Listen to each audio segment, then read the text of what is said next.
Israel আর আমেরিকার রক্তচক্ষু উপেক্ষা করে মধ্যপ্রাচ্যের বুক চিরে জেগে উঠছে এক নতুন শক্তি।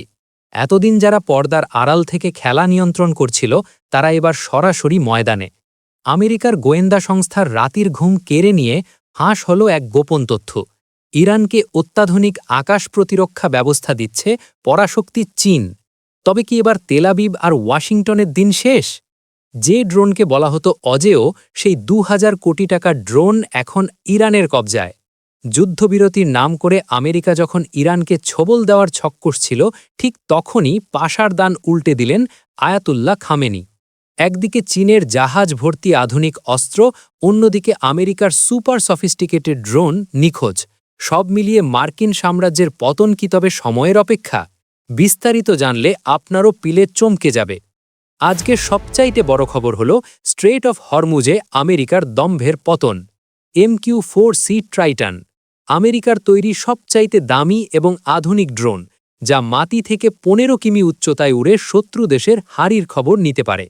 কিন্তু ইরান কোন জাদুতে একে মাঝ আকাশ থেকে নামিয়ে আনল, তা ভেবে পেন্টাগনের রাতের ঘুম উড়ে গেছে।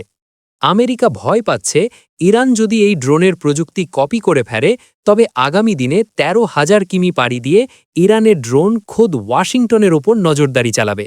কোনো মিসাইল নয়, কোনো গোলাবর্ষণ নয়, নিঃশব্দে আমেরিকার চোখ উপড়ে নিয়েছে IRGC। বিশ্ব রাজনীতিতে এক বিশাল ভূমিকম্প শুরু হয়েছে। একদিকে যখন ডোনাল্ড ট্রাম্প চীনের প্রেসিডেন্ট শি জিনপিংয়ের সাথে সাক্ষাতের প্রস্তুতি নিচ্ছেন, ঠিক তখনই মার্কিন গোয়েন্দারা খবর দিয়েছে যে আগামী কয়েক সপ্তাহের মধ্যেই ইরানের হাতে পৌঁছাতে যাচ্ছে চীনের শক্তিশালী মিসাইল সিস্টেম। বলা হচ্ছে এগুলো সাধারণ কোনো অস্ত্র নয়, এগুলো হলো কাঁধে বহনযোগ্য ভয়ঙ্কর ম্যানপ্যাড, যা নিমিষেই মার্কিন যুদ্ধবিমানকে ধুলোয় মিশিয়ে দিতে পারে। গত সপ্তাহে ইরানের আকাশে আমেরিকার একটি দামি F-15 যুদ্ধবিমান যেভাবে ভস্মীভূত হয়েছে, তাতেই স্পষ্ট হয়ে গেছে যে ইরান এখন আর আগের মতো দুর্বল নেই। তেহরান বুক ফুলিয়ে বলছে তারা নতুন প্রযুক্তির অস্ত্র ব্যবহার করেছে, আর এই প্রযুক্তির পেছনের কারিগর যে চীন, তা এখন বুঝতে আর কারও বাকি নেই। আমেরিকা আর ইসরায়েল যখন মধ্যপ্রাচ্যকে রক্তগঙ্গা বানাতে ব্যস্ত, তখন চীন দাঁড়িয়েছে ইরানের পাশে। যদিও চীন প্রকাশ্যে বলছে তারা শান্তির দূত, কিন্তু গোয়েন্দা তথ্য বলছে বন্ধুদেশ ইরানকে বাঁচাতে কোনো কার্পণ্য করছে না বেইজিং। আমেরিকা এই ঘটনায় রীতিমতো হুমকি দিতে শুরু করেছে। হোয়াইট হাউস ছাড়ার সময় ট্রাম্প মেজাজ হারিয়ে বলেছেন, চীন যদি ইরানকে অস্ত্র দেয়, তবে তাদের বড় ধরনের মাশুল গুনতে হবে। কিন্তু চীনের জবাব ছিল দেখার মতো। বেইজিং সোজাসুজি জানিয়ে দিয়েছে তারা কোনো উস্কানি দিচ্ছে না, বরং বিশ্বশান্তি বজায় রাখছে। পর্দার আড়ালে রাশিয়া আর চীন, দুই পরাশক্তি এখন আমেরিকার গা ঘেঁষা বাদাগিরি বন্ধ করতে মরিয়া। রাশিয়া যেখানে গোয়েন্দা তথ্য দিয়ে সাহায্য করছে, চীন সেখানে প্রযুক্তির ঢাল দিয়ে ইরানকে সুরক্ষিত করছে। মধ্যপ্রাচ্যের আকাশে এখন চলছে মার্কিন প্রযুক্তির সমাধি। যে MQ-9 রিপার ড্রোনকে আমেরিকা তাদের অজেয় অস্ত্র বলে দাবি করত, ইরানের ঈগল চোখের সামনে তা এখন স্রেফ উড়ন্ত টার্গেট। মাত্র ৬ সপ্তাহে ২৪টি অত্যাধুনিক ড্রোন ভূপতালিত।